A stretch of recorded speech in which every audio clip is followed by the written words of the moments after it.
If you want to build your own floating shelves, I'm going to show you 3 ways to do it, from beginner to advanced, and we'll discuss the strength and cost of each option. First up is our beginner floating shelf, and I use floating in quotations because most people associate floating shelves with hidden hardware, but I didn't see that mentioned in the official rulebook. I have this piece of soft maple and it's about 1.5 inches thick. Now, you could also use a standard big box store 2x10 if you like. Use whatever. But what I love about this style of shelf is the limited tools that are needed. If you don't have a miter saw to cut these to proper size, you can use a circular saw, a hand saw, maybe karate chop it, or just ask the associate at your local Home Depot or Lowe's to cut it to size when you're purchasing. I'm sure they will do it within a matter of seconds with a big smile on their face. You have 2 options for orienting these brackets on the wall, and the first one is with the base plate down, and then the second is with the base plate up. I'm going for the base plate up because I like the look of it. The goal here is to try and land one side of each bracket into a stud, and then I can use the drywall anchors for the other side.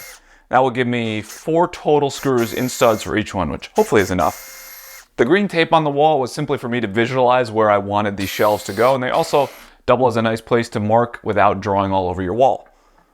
And now I'm just doing my best to avoid all temptation to speed through this by going nice and slow to get it all square and level. Now, if you choose to orient your base plates up like I did, there will be a slight gap between the back of the shelf and the wall. It's not a big deal at all, but let's try and fix this. This next step is 100% not mandatory, but I do always like to show tips and tricks to help you grow as a woodworker. With that in mind, I'm going to notch out the backs of these shelves around the base plate to get them closer to the wall. And all you need to do is set your blade height to the thickness of your back plate, and you can do that using a combination square, and then use those guides that you drew to start and stop your cuts. Now, you can use a table saw, you can use a circular saw, it really doesn't matter what tool you're using, but I would recommend, if you're making multiples, clamp the pieces together so you only have to do this one time. To reiterate, this is 100% optional, and it's likely the only person that will notice it is you, but isn't that what woodworking is all about? Like a glove. Well, we'll find out in a second. Like a glove. Then it's as simple as a light sanding. I use 120 and then 180 grit, and applying a finish of your choice before we do our final install and see how much weight they can hold. According to the manufacturer, each one of these brackets can support up to 150 pounds. That's great, but it really means nothing because it's all about how much weight your anchor into either the drywall or the stud can actually support. But in the name of science, let's try something out here. Uh-oh.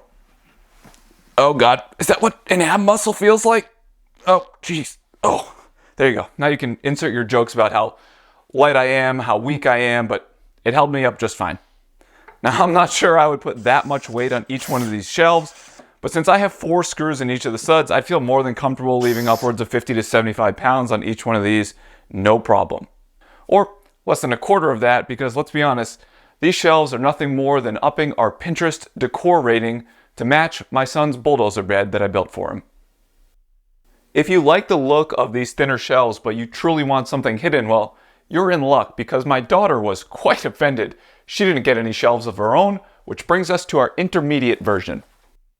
Traditional hidden shelf hardware costs at least $50 to $100 for anything that's a decent quality that's actually straight, but this DIY version costs you less than $8 per shelf. One of the things I see all of the time on these videos is people drilling straight into their walls. Now, if you know exactly what's behind the drywall, it's no problem. But I do have some electrical. I also think there's some plumbing behind there. So I'm going to cut away the drywall where the studs are so I can double check I'm not plowing through something I shouldn't be. And this will be covered up by the shelf later on. Just don't end up on one of those DIY disaster pages after you flood your house installing some basic shelves.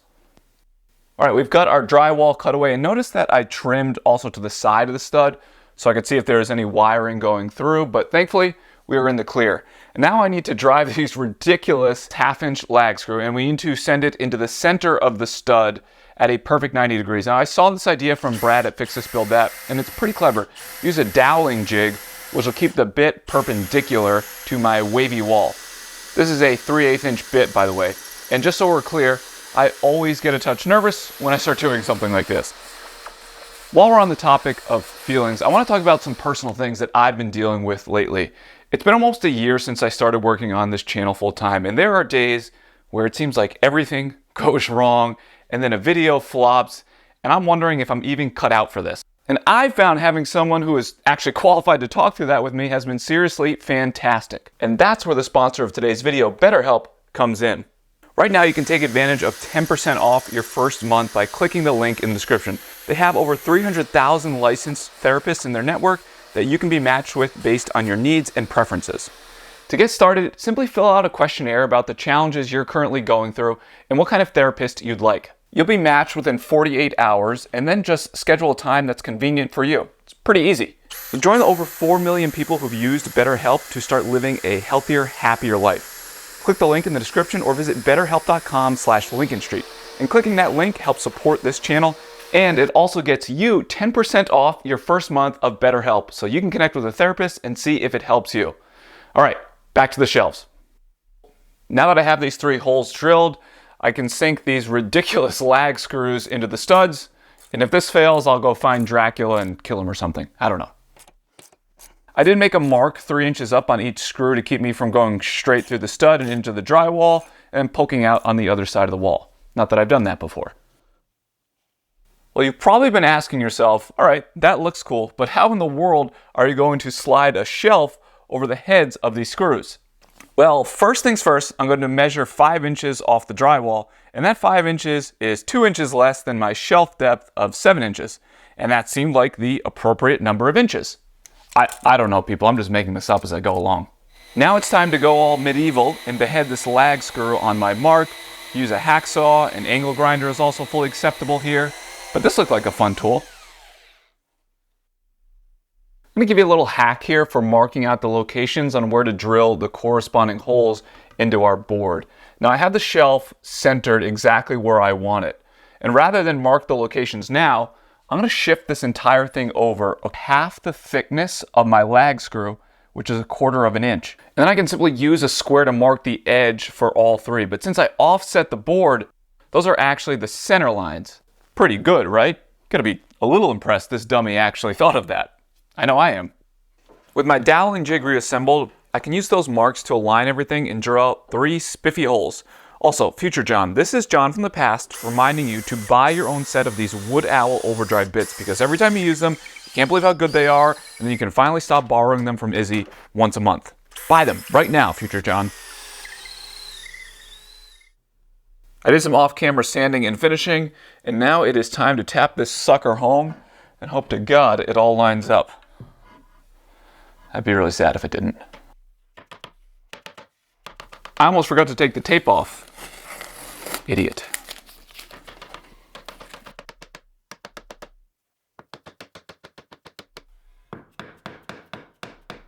There you have it. Super cheap, incredibly strong. I'm gonna guess this can hold twice as much weight as the first shelf. In fact, it's likely the studs would fail before the shelf does. A simple project you can knock out in a couple hours. With all that in mind, let's go overcomplicate our expert level shelf. This time we are pulling out all of the stops and making 3-inch thick shelves from plywood, and they are going to be rock solid. And bonus points because this version will tightly fit between these 2 walls. The trick with this design is to keep the grain flowing from the top to the front to the bottom, and that will make it all appear like it's one thick piece of wood. But no one has to know but us that it's all a lie. I'm starting by cutting the top piece. According to woodworking commandments, thou shalt not moveth thy fence when cutting pieces that are the same size. And a perfect example would be the top and bottom of our shelf. But we're going to break some rules because in order to keep that grain flowing, the next cut on our sheet of plywood is the front face, which is an entirely different dimension. Quick tip though, I placed a clamp and a stop block so I can come back to that first position after cutting the face. You see? Just like that. When variables are mandatory in a project, you have to figure out unique ways to remove opportunities for human error to creep in.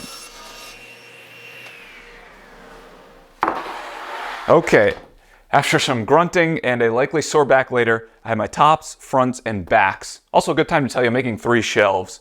And make sure you're labeling all of your parts so you don't lose track of anything. Now comes the fun part because we aren't done cutting those boards just yet. The edges all need to be mitered so I can fold the three pieces together like a burrito. Well, maybe not a burrito. How about a canoe? Actually, that'd be a really shitty canoe too. It's gonna be a U, all right? Moving on. I'm sure you've seen this trick before, but whenever you're cutting a long miter like this with hidden edges, I set the blade just barely beyond 45 degrees, and you'll see why in a moment. I also recommend either a feather board, these stock guides, or a friend you don't like to help keep the wood snug on the saw top near the blade, especially if you're working with longer boards like these. Before I assemble my burrito canoe, I need to cut the parts for this internal frame that the shelf is going to slide over. The key is that frame needs to be the same thickness as this internal dimension from the mitered front face. It took me a couple tries with scrap wood to sneak up on the right size. And once I have that perfectly dialed in, I will abide by the woodworking commandment I broke earlier by not moving thy fence so I can cut enough strips out to build all of my frames.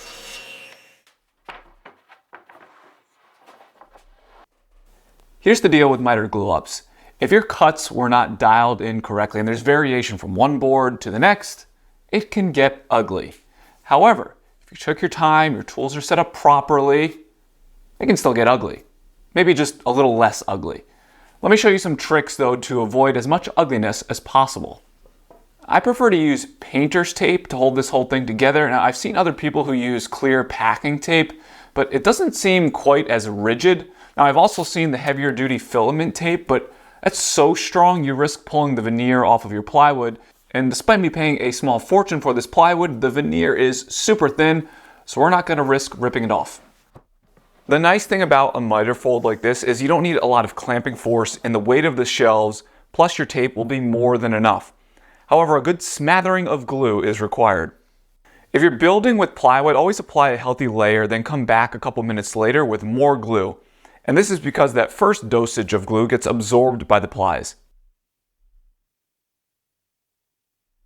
These are looking pretty spiffy, but I do need to close up a couple gaps by burnishing the edges with a wide screwdriver. The small imperfections are almost unavoidable on longer boards like this that aren't dead flat. Don't beat yourself up. But the good news is you won't ever see them, especially after a light sanding. I'm constructing the frame using the pieces of wood that I cut earlier, and it is nothing fancy, just simple butt joints that will be more than strong enough. Also, I got a lot of questions about my black and gold double squares last video when I showed them. They're from an awesome company named PEC, and bonus points because they are made in the USA. Super high quality stainless steel, and I'll leave a link below if you want to check them out. And yes, the middle stretchers are not evenly spaced, your eyes don't deceive you, because I need to leave myself room to screw these into the wall studs. Remember that time when I didn't double check the stretcher measurement and I cut them all too long and then I had to unattach all of them and then trim them down on the table saw? Yeah, that just happened.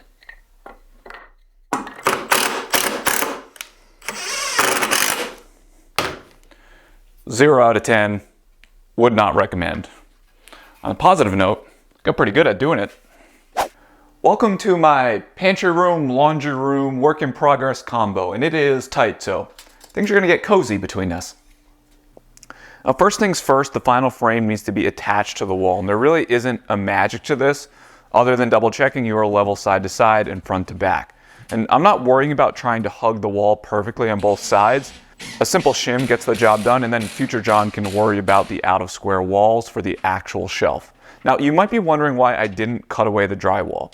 Because I have these anchors going into studs on the outer walls, I don't need to worry about the shelf sagging in the front. But let's say I didn't have these two walls. There's a big lever being created, and then over time, the weight of that shelf would pinch the drywall in the back, and then you're left with a sad, droopy, not so functional piece of wall art.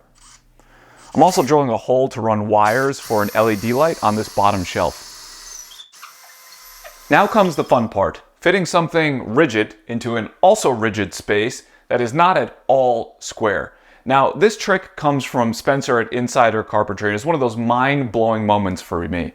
You can use this stair tread guide to not only measure the width, but because the ends pivot, it scribes the angles of the two inside walls. It's fantastic. Back in the shop, I can transfer those measurements onto my shelf and use a track saw to cut these to their final width. Under normal circumstances, I would have used the miter saw, but these are 16-inch shelves, and I don't quite have the reach. Although I didn't quite have enough depth with my track saw, so I ended up doing it in 2 cuts anyways. That's how it goes. Because I'm a basic YouTuber, my understanding is LED lights are a requirement for floating shelves. So I'm routing out a recess for fancy motion-activated ones that actually do serve a purpose because we plan on using the eventual counter below. Or so my wife says. While we're on the topic of basic YouTube woodworkers, the shelves are getting a healthy dose of Rubio Monocoat Chocolat to try and match this badass live edge door that leads into the pantry I made a couple months back. We're in the home stretch here, but it's these final touches during the install that are going to separate a decent looking build from something that is truly custom. Now this wall has a decent amount of bow right across the middle. It's about 1/4 of an inch. Rather than use a whole bunch of caulk, I'm going to use this piece of plywood and scribe the back wall using a washer. Then I'll just use a jigsaw to cut close to the line and then finish it off with a sander and test a couple times so I'll have a nice snug fit. Now normally I would just transfer that line onto the workpiece and do the whole jigsaw sanding thing again, but a smart person apparently hijacked my brain and came up with an idea to clamp my template to the shelf, and then I can just use a router with a flush trim bit. No sanding necessary. Now comes the fun part, getting the shelves in place. The bad news is these walls actually pinch in the farther you get away from the shelf. The nice thing is this drywall has a lot of give to it, so I'm going to place a spacer in between to push the drywall out, and then I should be able to slide the shelf right over. A couple other tips to help this go as smoothly as possible. Ease the front edges of your internal frame, which will help the shelf sneak over it. Also, with something that's big and heavy, a second set of hands can go a long way. But even with all those tips, there is nothing that can prevent being an absolute dummy. I had to turn the camera off because that would not have been PG rated. I wired the LED backwards, so I have to take this whole frame off, rethread this thing back through. This is why I don't mess with electronics on this channel. Hold please. Sadly, it didn't stop there because the drywall that was just patched needed to be cut away again. And while I sat in the corner and contemplated life decisions and how I can continually mess up the simplest of tasks, my dad was nice enough to patch the drywall for a second time. One last pro tip, before you install the shelves, double check that your electronics actually work. Not that I know anything about that. Now this style of shelf will hold as much weight as you need it to, and that's purely dependent on the hardware that you anchor everything into the wall with. As far as the costs, this is a wide spectrum and it's based on the material and the size, but each of these set me back almost $165, and that was just for the materials. But man, that continuous grain front sure looks good. All right, I've had more than enough on this one. Time to build some custom cabinets for that wall. We'll see ya.